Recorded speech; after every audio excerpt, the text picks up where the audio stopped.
Boa noite, meus irmãos. Mais uma vez, juntos para esse nosso estudo, esse nosso bate-papo. Para tanto, vamos elevar o pensamento a Deus, nosso Pai, nos concentrarmos firmemente no que viemos buscar e que possamos agregar todas essas informações na aplicação diária do nosso dia a dia em busca da nossa elevação moral e espiritual. Jesus nos abençoe hoje e sempre. Estamos fazendo o capítulo 3 do Livro dos Espíritos, Retorno da Vida Corpórea à Vida Espiritual, subitem Separação entre a Alma e o Corpo. A próxima pergunta é a 158.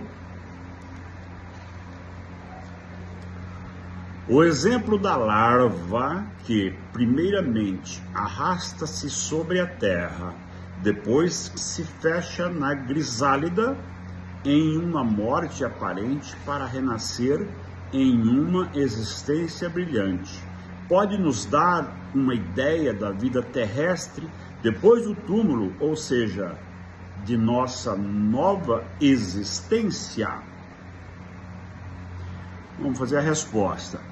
Uma ideia é sim uma ideia em menor escala. A imagem é boa, mas é necessário não tomá-la ao pé da letra, como frequentemente se faz. Por quê? Essa analogia, a exemplo da larva, né? Nós estamos falando sobre a borboleta, por exemplo, né? Que é aquela larva, o corozinho, que, né, se fecha na crisálida, que é aquela, né, aquela carapaça lá, e aparentemente morto, né? E dali surge a borboleta. Há uma analogia distante, porque na verdade, nesse caso da larva, não há morte, né? Não há um renascimento, é um processo de transformação. Há um processo de transformação também quando nós desencarnamos, né? Há um processo de transformação, nós deixamos de existir em corpo e continuamos a existir em espírito. Não é uma transformação, né? É uma continuidade, é uma continuação. Por isso que os espíritos dizem, olha, é uma ideia em menor escala, obviamente, mas não dá para se tomar ao pé da letra, porque existe alguma diferenciação. Porque o espírito, como ele nunca morre, ou seja, ele passa pelos corpos, né? Esse processo aí sim, incorporação, né? A verdadeira incorporação é quando o espírito toma o corpo, né? Reencarnação. E quando desencarna, quando se desliga, volta a ser o que era, que é o espírito, que é o imortal, não é? Então, a analogia é válida, mas não tanto ao pé da letra. A pergunta 159 é: que sensação experimenta a alma no momento em que se reconhece no mundo dos espíritos? A resposta dos espíritos é: isso depende. Se praticou o mal com o desejo de fazê-lo, sentir-se-á constrangido num primeiro momento por tudo que fez. Para o justo é bem diferente. Fica como que aliviado de um grande peso, porque não receia nenhum olhar perquiridor. Claro que a gente tem vergonha, inclusive, não precisa nem questão de morrer ou desencarnar e ir para o mundo espiritual.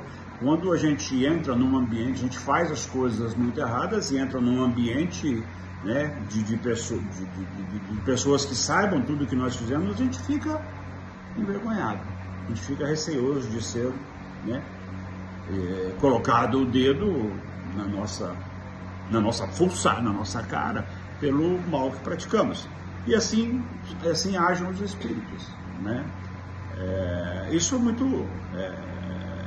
basicamente é isso que acontece quando há o desencarne, né? que o espírito volta para a erraticidade, ao mundo espiritual, ou seja, toda a sua vida está aberta para todos. Né? Então, o livro, né, que o espírito, na verdade, como não tem corpo, né, percebe tudo quem é você, tudo que já aconteceu em todas as suas vidas. Né? Então, sim, há um certo constrangimento no mundo espiritual, mas é óbvio que tem todo um processo de auxílio, né, nesse mundo espiritual, para que esse espírito queira reencarnar novamente, para que ele possa, né, refazer ou fazer as coisas da melhor forma possível e que não passe por esse tipo de situação, não é?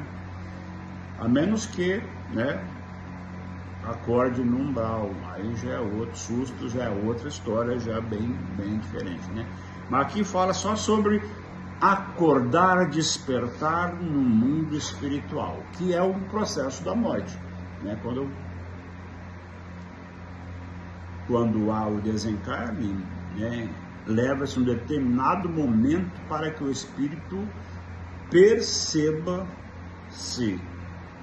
morto, perceba-se em espírito, né? Tem a ciência de que não tem mais corpo e perceba-se em espírito. Então leva esse tempo. Então por isso que falam despertar no mundo espiritual, né? Não é assim, chegou aqui, pá, morreu, já está lá dando bom dia para todo mundo, querendo, arrumando confusão já.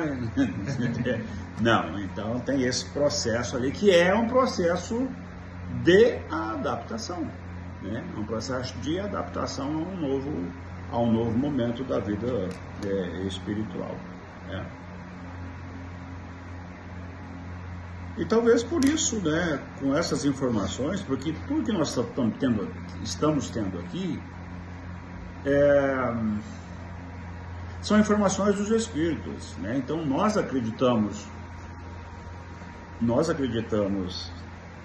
que existe o mundo espiritual, acreditamos em espírito, acreditamos em reencarnação. Então, quando nós recebemos informação dos espíritos, como são essas respostas aqui no livro dos espíritos, dizendo que se você praticou bem, se você teve uma vida legal, né, você também vai ter um despertar legal no mundo espiritual, isso nos fortalece a ser mais evangélicos, a ser mais cristãos, a ser indivíduos melhores, para que a gente não passe por isso. Né? A gente está sempre querendo construir um futuro, né, um futuro melhor. Futuro que eu digo de, né, próximas vidas. Né? Não é só o futuro da velhice em uma única vida, mas o futuro de todas as nossas vidas. Né? Nós construímos esse futuro das próximas encarnações com tudo que fazemos aqui. Esse é o momento. Então, quando temos essas respostas dos espíritos, é bem legal que a gente, né, se conscientize, cria uma consciência de que é preciso ser bom. Né? Pode brigar com o filho, você pode brigar com o filho, não tem problema, é outra coisa. Porque aí o filho fica olhando para você e fala assim, você fala que você é bom, mas você briga comigo, né? Mais ou menos assim, é desse jeito.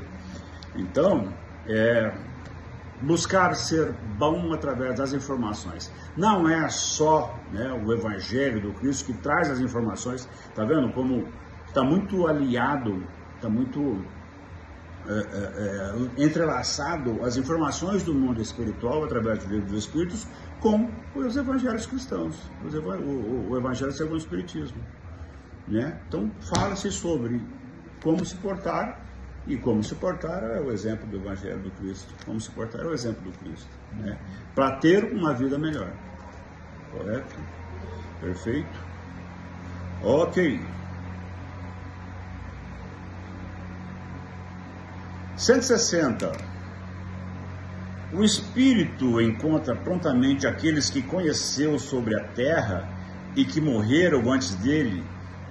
Essa pergunta todo mundo gosta, quer saber e tal. E a gente já viu, eu até vou falar, né, tecer alguns comentários antes das respostas. A gente já viu, inclusive, na aula passada nós falamos sobre as experiências de quase morte, né? Então, e que geralmente elas são muito similares, elas acontecem de uma forma muito semelhante às narrativas, né, das experiências de quase morte. Não sei se vocês observaram isso. Ou seja, tem um clarão, se caminha em direção a esse clarão, daqui a pouco vem a avó, vem o tio, vem o pai, vem a mãe, vem os irmãos receber, ou seja, ou o amigo próximo, ou seja, tem esse processo, ele é bem comum, né, nas experiências de quase morte, né? Então, quer dizer, na morte, efetivamente, se na quase morte já veio para te receber, na morte com certeza vai vir, né? Ou não, mas essas experiências são mais ou menos assim. A gente sempre quer saber, vou encontrar. Ora, isso depende muito da forma com que se viveu, né, para se encontrar. Geralmente, né, a tendência é que há muitas vidas reencarnadas, muitas vidas juntos, para que possa se aparar estas, se ajustar e crescer, e se ajudar, né? Existe esse processo. Necessariamente, alguns de repente não vão estar, né, na alçada de mira, de visão, porque ou está muito atrasado moralmente, não evoluiu, não acompanhou, ou distanciou-se de você. Entendeu? Então, necessariamente não vai ter as mesmas, mas quase sempre as mesmas, os indivíduos vão estar ali por perto. E como nós falamos, a visão que se tem do espírito é da última encarnação, tá? Apesar do espírito não ter corpo, a visão que nós temos de um espírito é de um corpo da última encarnação, para haver inclusive esse reconhecimento da afinidade, né? Tivemos afinidade, foi meu pai, foi minha mãe, ou foi meu irmão, ou foi meu filho, enfim, e aí lembra-se pela última matéria, né? O último corpo físico. Perfeito? Então vamos à resposta. Repetindo a pergunta, o espírito encontra prontamente aqueles que conheceu sobre a terra e que morreram antes dele? Sim, segundo os laços afetivos que tenham mantido reciprocamente. Muitas vezes vem recebê-lo em sua reentrada no mundo dos espíritos e ajudam-no a libertar-se das faixas da matéria. Como também vem muitos que havia perdido de vista durante sua passagem pela Terra.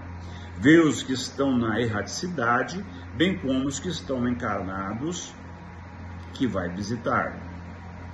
Vamos voltar aqui. Sim, segundo os laços afetivos que tenham mantido reciprocamente.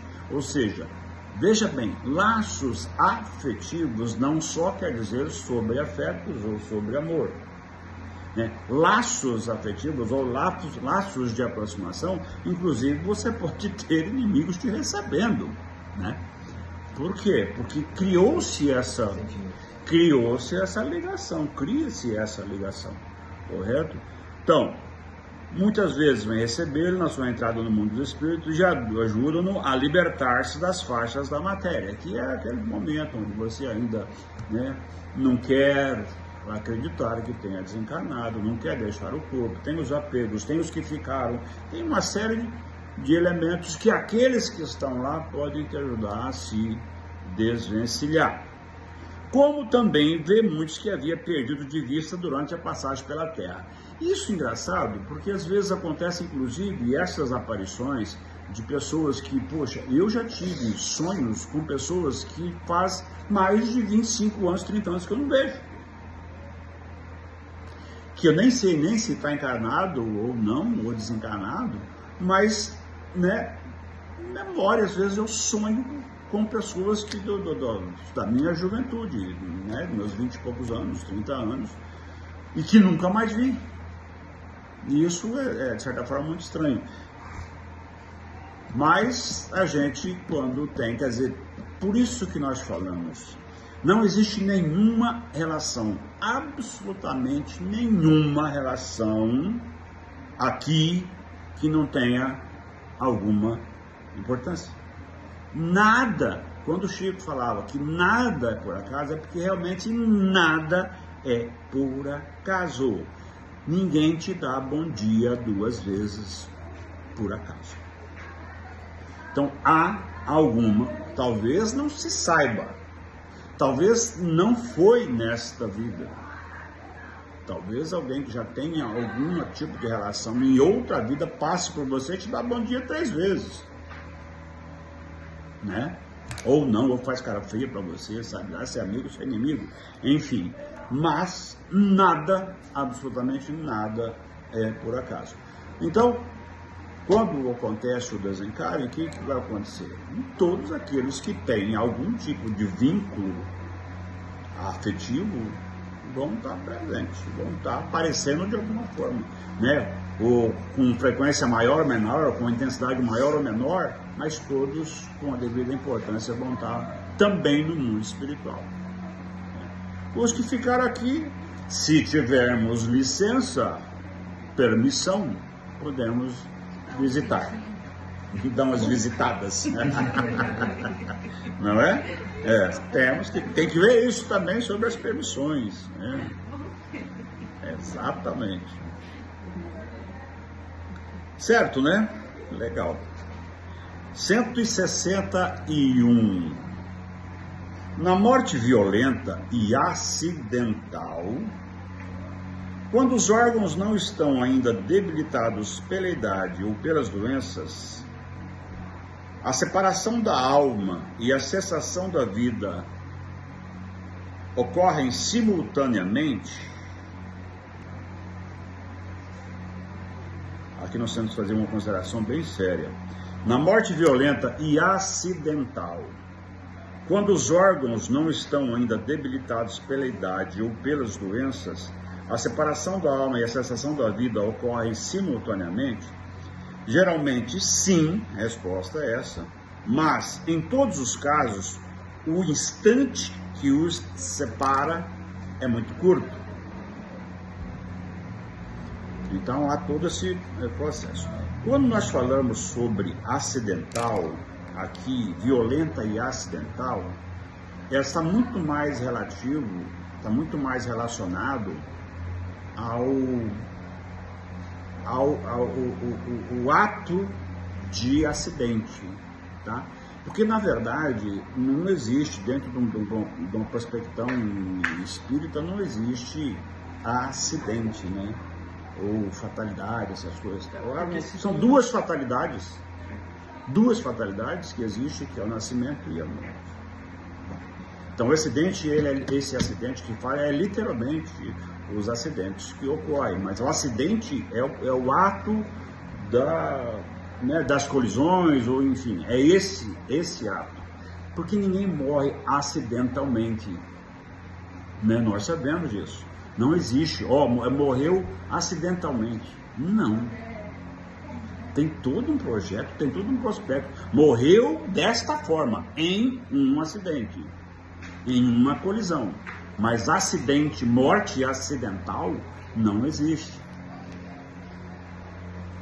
Tá? Assim como fatalidade. Foi uma fatalidade perder o braço. Não, a fatalidade existe duas. Nasceu, fatal, não tem volta. Morreu, fatal, não tem volta. Isso é fatalidade. Fora isso, são outros termos. Tá? E a resposta geralmente sim, mas em todos os casos, o instante que os separa é muito curto. Então não há doença, não há aquele sofrimento, não há aquela preparação, não há aquele pressentimento do espírito de que vai morrer, de que vai se desligar. Às vezes, inclusive em morte por acidente, há também a questão do pressentimento. Nós lembramos dos Mamonas Assassinas, que eles falaram sobre acidente, que sonhou com acidente, coisa e tal, e efetivamente, pela forma com que ocorreu o desastre, a morte foi instantânea deles todos. Muito instantânea, um desligamento muito rápido, muito curto. Tá? Ninguém ficou sofrendo ali, né, agonizando e coisa e tal, não. Né? Foi muito rápido, mas houve um pressentimento. Houve um pressentimento da alma de que aquele momento. E é por isso que a gente acabou de falar. acidentalmente não se morre. Já tinha algum projeto onde tinha a perspicácia da alma, né, trouxe esse pressentimento de que alguma coisa já estava próxima a acontecer, não é isso? Pois não, pode falar. Só queria complementar que você falou sobre que se nada é por acaso, né? Então é exatamente isso que você falou, não tem como ser acidente, se tudo tem um motivo. Não tem nada, né? Tudo, a gente sabe disso, nós falamos sobre a questão da criação, o que é Deus, né? Sobre as forças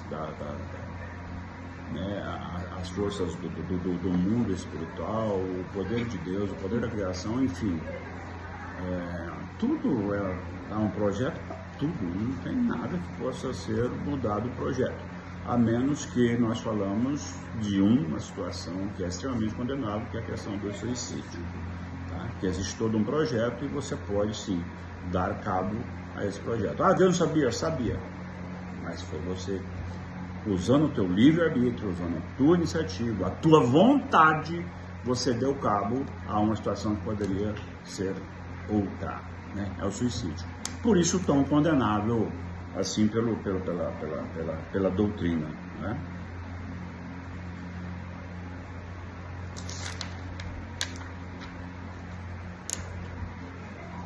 A 162. Após a decapitação, por exemplo, o homem conserva por alguns instantes a consciência de si mesmo. Olha que pergunta interessante. Porque nós estamos falando de consciência, consciência a nós está ligado diretamente ao cérebro. Ou seja, quando há uma decapitação em fração de segundo, nesse segundo não há morte instantânea. A ciência fala que em alguns segundos que o cérebro ainda processa. Ainda processa, né? 7 segundos, mais ou menos. Alguns segundos, Não sei exatamente. Mas se a alma está... A resposta dos espíritos, nós estamos falando assim, cientificamente, a questão médica, né? A questão, né, da ciência. Agora, os espíritos respondem que, frequentemente, pode conservá-la durante alguns minutos. Gente, minutos é muita coisa. Até que a vida orgânica seja completamente extinta. Mas, muitas vezes, a inquietação que o toma diante da morte o faz perder a consciência antes do instante do suplício, ou seja, do momento fatal. Do momento fatal, o desespero, né, da morte pode te fazer perder a consciência da própria morte, ou seja, você não se aperceber disso, não tomar consciência daquilo que está acontecendo. Mas eu acho minutos muita coisa com a cabeça sozinha rolando o ribanceiro abaixo, né? Então é informação dos espíritos, não da ciência. Trata-se aqui apenas da consciência que o supliciado pode ter de si mesmo como ser humano, por intermédio do corpo e não como espírito. Se não perdeu essa consciência antes do suplício, pode conservá-la por alguns instantes, mas de muito curta duração e cessa necessariamente com a vida orgânica do cérebro. O que não quer dizer com isso que o perispírito esteja inteiramente desligado do corpo. Ao contrário, em todos os casos de morte violenta, quando estas não resultam da extinção gradual das forças vitais, os laços que unem o corpo ao perispírito são mais tenazes e o desprendimento completo é mais lento. Então, os espíritos falam sobre a questão orgânica. E a questão orgânica, imagina, no processo de decapitação, que é o caso que fala aqui, o esvair-se em sangue é muito rápido, né? Aqui pode-se falar em minutos, mas eu acho que organicamente há um cessar bem antes do que minutos. do que minutos. Uhum. Eu tecnicamente falando, mais ou menos sobre... Porque às vezes você vê as pessoas que tomam um tiro e elas já têm morte praticamente instantânea, em menos de minuto. Então imagina com um corte, né, onde tem as veias, as artérias principais do organismo que estão aqui e que são o que alimentam, né, o que alimentam o cérebro, o fluxo sanguíneo. Minutos eu acho longo, se né? tratando de nós, das nossas outras existências, talvez alguém que, sei lá, numa vida passada tinha mania de sair decapitando os outros, tem a necessidade nessa que foi decapitado de se ver por mais tempo, ter essa agonia para aprender alguma coisa. Porque até onde eu entendo, nada assim, do mesmo jeito que nada acontece ao acaso, a gente tira sempre uma lição dali. Então, tudo pode ser muito possível. Ah, sim. Com relação às coisas. É por isso que os espíritos, quando eles falam em minutos, é pelas possibilidades. Obviamente que pode ter uns processos mais rápidos, mais, né? Mas às vezes a criatura... Porque às vezes até inclusive o processo de decapitação seja menos doloroso do que outros tipos de desencarne. Vendo por esse lado, né?